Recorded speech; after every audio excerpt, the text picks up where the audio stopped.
welcome to a review of the Gibson Firebird V. So, a little bit of history of the Firebird series guitar.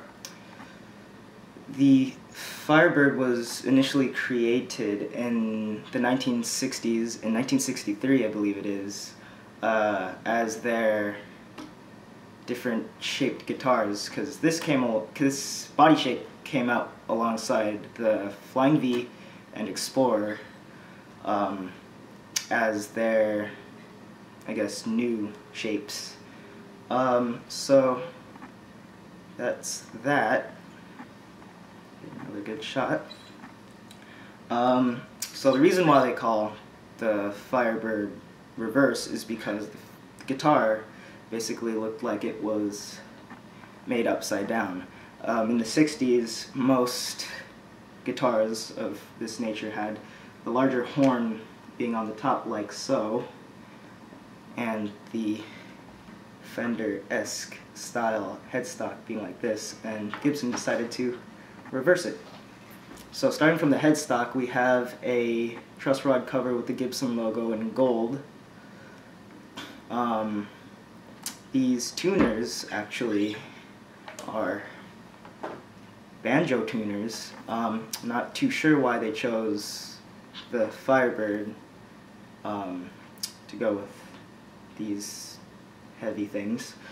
Most people complain about them. I can really care less about the weight. Sure, it makes it top heavy, but it, in my opinion, adds character to the guitar. There's that. If we move along to the fretboard, here it's basically just a standard nut, nothing too special, just the Gibson nut. We have a rosewood fretboard with 22 frets, trapezoidal inlays, and since this is a reissue of the 1960s version, a 60s slim temper profile neck. See if I can get a good shot of this. So from there,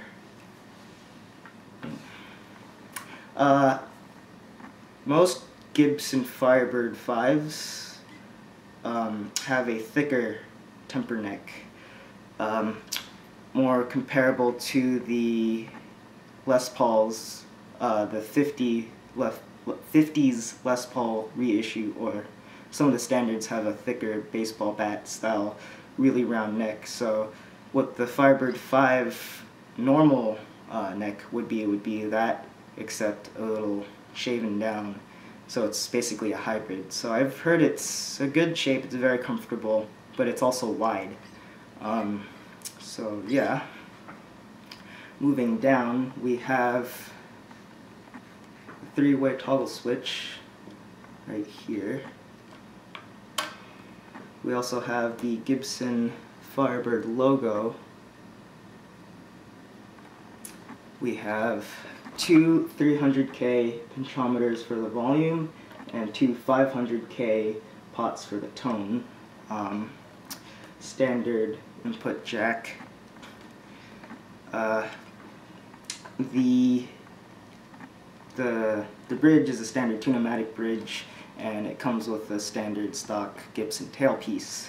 Now for the good stuff, these are mini humbuckers. That's just if you didn't know. They're basically the two single coil humbuckers stuck together, except in a P90 size. So there they are. I really like the mini humbuckers. I think they sound phenomenal. Now, in terms of a clean tone, I think that they give a better clean tone than most humbuckers, P90s, and even single coils. I just think they're a great sounding pickup. Now, in terms of materials that this thing is made out of, this has a neck-through construction, being that from this end of the guitar all the way to the headstock, this is all one piece of wood. So this is just, it's great. You get a great amount of resonance, and the sustain is really good as well. Now with that said, these wings, so this part and this part down here, these are glued on. So these pieces of mahogany are cut into the shape, and then they're just glued and then pressed together. And it gives the guitar a really, really iconic look. If I could get this in the light correctly, you could see that there is a slight elevation. I'm not sure if you could, yeah. So you could easily tell that they are separate pieces of wood. Now the wings are mahogany, and the neck / main body are it's a combination of walnut and mahogany. So it's a walnut, mahogany, and rosewood guitar. Most Firebirds come in a vintage sunburst finish, classic white finish, and an ebony finish. I happened to find this on eBay, and I got it for around $15, and this is in the rare cherry finish. This was made in 2003, and I looked up the serial number, and there were about 218 guitars in this color made in 2003. So I think I got pretty lucky with it. The guitar just sounds amazing. I mean, it's well worth the money. Gibson did a really great job with this thing. In terms of size, I've heard that the Firebirds are a bit big.